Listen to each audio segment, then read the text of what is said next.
From a distance, my two little sofas look quite pleasing, they look quite clean, they look quite respectable, but up close we reveal a different story. They've had lots of wear and tear, the cats have had a field day, we've had them for a while, but structurally they're okay and the cushions are quite plump and fine. Originally they were from Fantastic Furniture, they were $5.99, we got the 2 for $300 though second hand from the marketplace, and this is my inspiration for my makeover.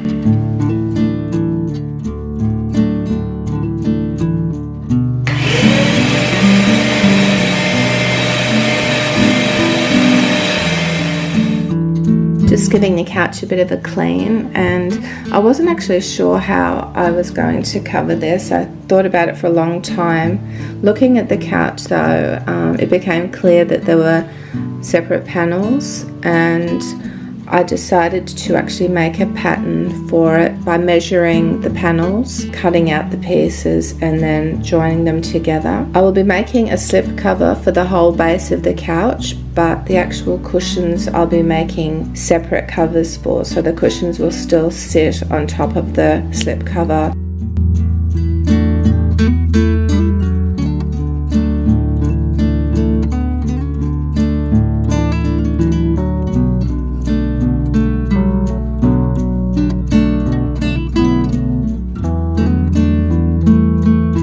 I'm using this fabric to create the pattern. It's just old fabric that I had that I won't use for anything because I really don't like the pattern. I want to use material for it because I can pin it to the couch just to be double sure that everything fits fine and it sits neatly, and then I go ahead and measure the panels.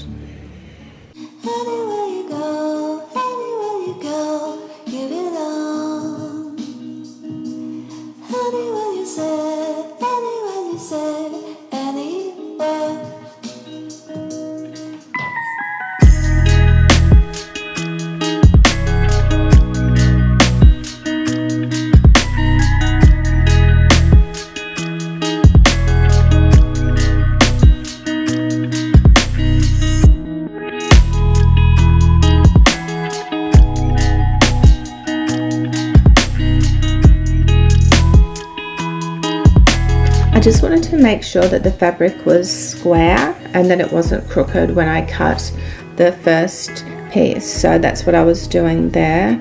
And then I go ahead and measure. What I didn't realize at the time was I hadn't allowed for the seam allowance, so after I'd measured the panels I had to add another 1.5 centimeters on each side to allow for the seam and the sewing.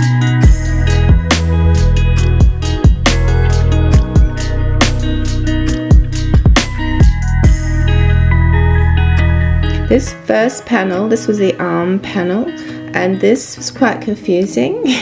I spent a bit of time, and the more I thought about it, the more confused I got. It's just that it was a very weird shape, and because I hadn't actually added the seam on, yeah, I got a little confused. So what I did was, to be cautious, I didn't cut. I just pinned this piece and then put it on the couch and fitted it that way.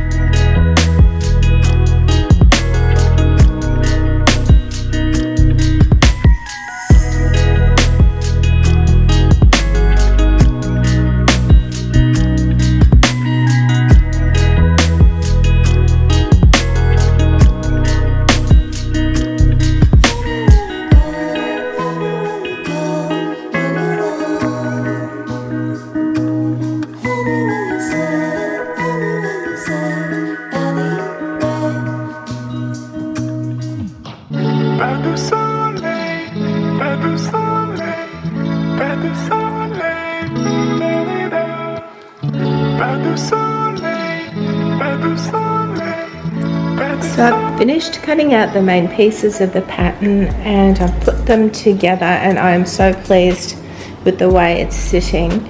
I was going to sew it up just with a really loose stitch just to see if it actually fitted, but from the looks of this, it's perfect. It looks very tailored, and I think that's come from me actually measuring it, spending the time to measure it rather than just sort of flopping the fabric over and pinning it on, which is what I did once before, and yeah, it was very hard to do that way, but I'm really pleased at this stage. I know the hardest parts of this will be this sort of triangular piece here, and it's just getting the corners neat, but if I don't get them neat the first time, I can always go back in, pin them, and sort of curve it around a little bit. It's always hard when you've got the corners here and then this piece on the other side is like a round edge, but we'll see how we go. Same here, if you see what I mean, like it's sort of one piece, but then this is a corner, so it's a bit hard. And also here as well, I'm going to try to make that look neat, but I'm really pleased with it. So like I said, this is a pattern, so I might unpin this. I've still got to cut out the cushion cover pattern, and then what I'll do is cut it out with the drop cloth fabric.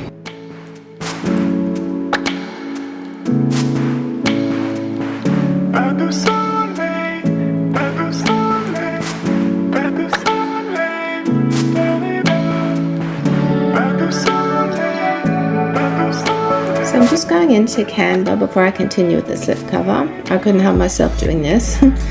Any excuse to go on the Cricut machine, but I'm going to make a text cushion cover. So I created my design on Canva and I cut it out on the Cricut machine here. I've done it once before in another video, but I'm using the just came out adhesive vinyl film, and it's a cheap way of making stencils, and it works really well. It actually sticks really well to the fabric, and it creates a no bleed result, and I really love it.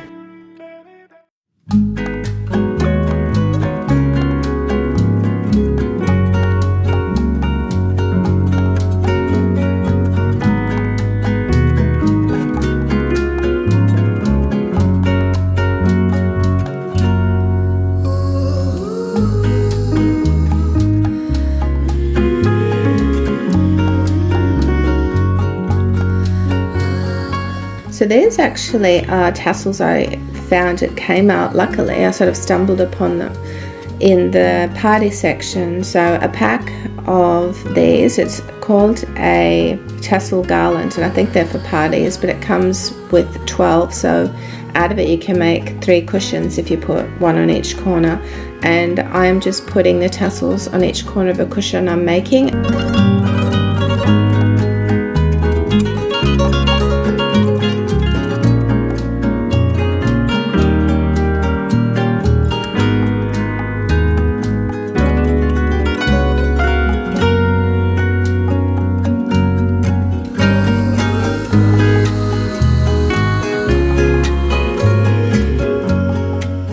I could do this all day. I absolutely love stenciling like this. This is actually fabric paint. You can use just the normal acrylic paint. I've used it before and actually bleached and washed a cushion and it hasn't come off, but because I wanted black, I never had any black acrylic, so I used the fabric paint. I weeded it, I pulled it off, and as you can see it came off cleanly with no bleed, and it's so cute.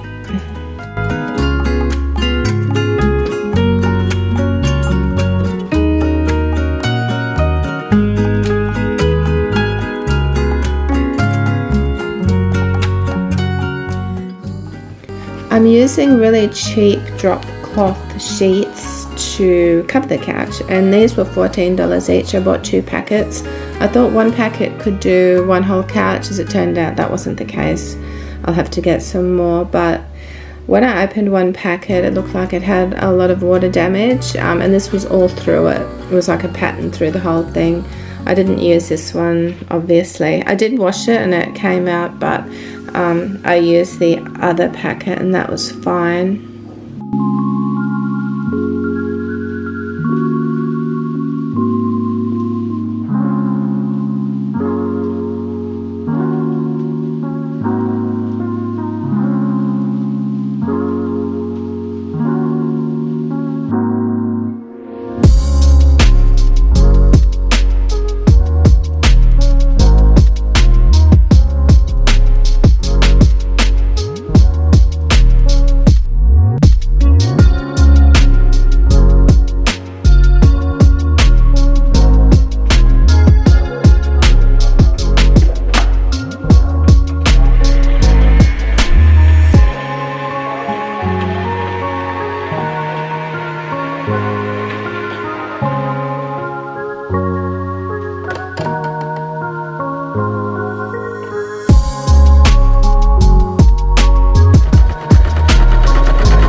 One of the issues with drop cloth sheets is that it frays really easily, so before I did anything, after I cut it, I zigzagged each piece individually.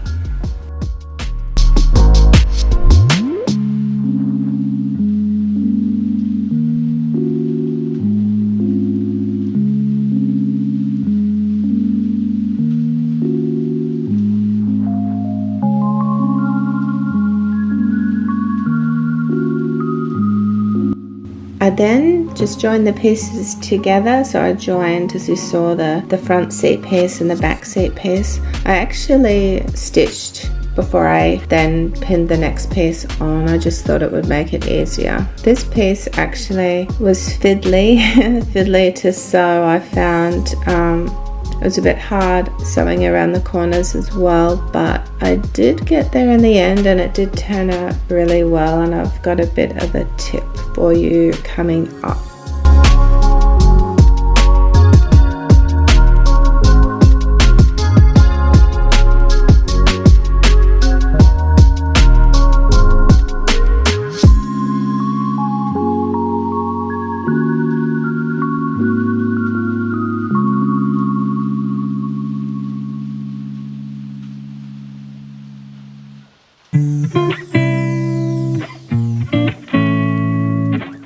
So that was the complicated piece here, because there were like 3 seams sort of joining into one, and also another hard part were the corners up at the top. But you will see here that I actually put in like a relief cut, so that helped go around the corner and created a very neat corner.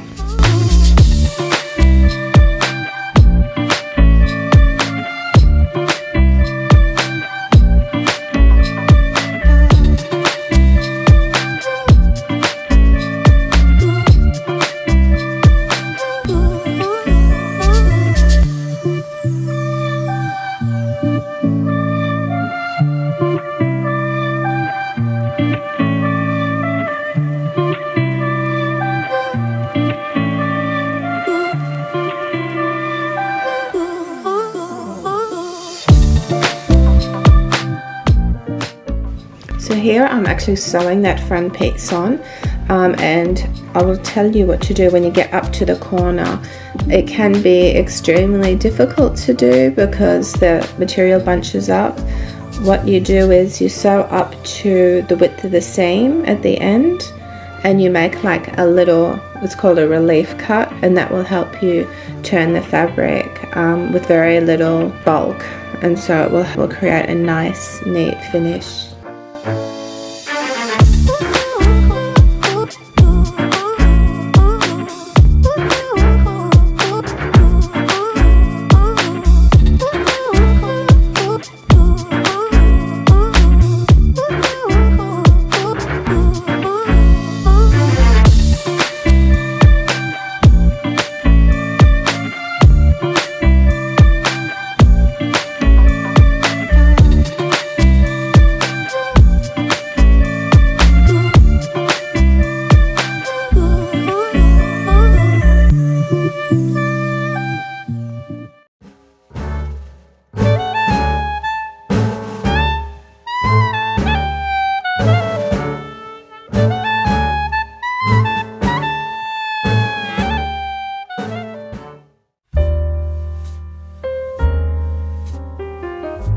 So after I completed the slip cover, I had to cover the cushions. If you've seen my other videos on cushion covering, you might have seen my bag cushion cover, and that's how I cover this cushion. So basically it's just one piece of material on the fold. One end I put a zip in, and then I sew the other 2 sides up, and that is it. It's basically one big bag. And that's how I make my box seat cushion covers. I just tuck the end in. I was lucky enough to have like a bag of zips my sister-in-law gave me years and years ago, and I use them for everything. The only problem is you've got to put that little part on the end, and it takes ages. It's a bit hard to do, but after I'd done that, I pinned it up, sewed up the sides, and they were done. I want to thank you guys very much for watching this video. I was really pleased with the way this turned out, really pleased. and after doing it, I still have one more to do, so I've got to repeat the whole process. I am doing another video for those people who actually have this particular couch, and I'll be giving you the pattern for it. I'll be giving you all the measurements and instructions and telling you how much fabric you'll need. So anyone, maybe from Australia, because I don't think Fantastic Furniture's in any other country, if you have the Jazz 2-seater couch, maybe it's new and you want to protect it, maybe it's old and you want to cover it. If you're interested, yeah, I'll give you the pattern for that, so I'll probably post that next week sometime. In the meantime, have a great week, and I'll see you in my next week's video. Bye for now.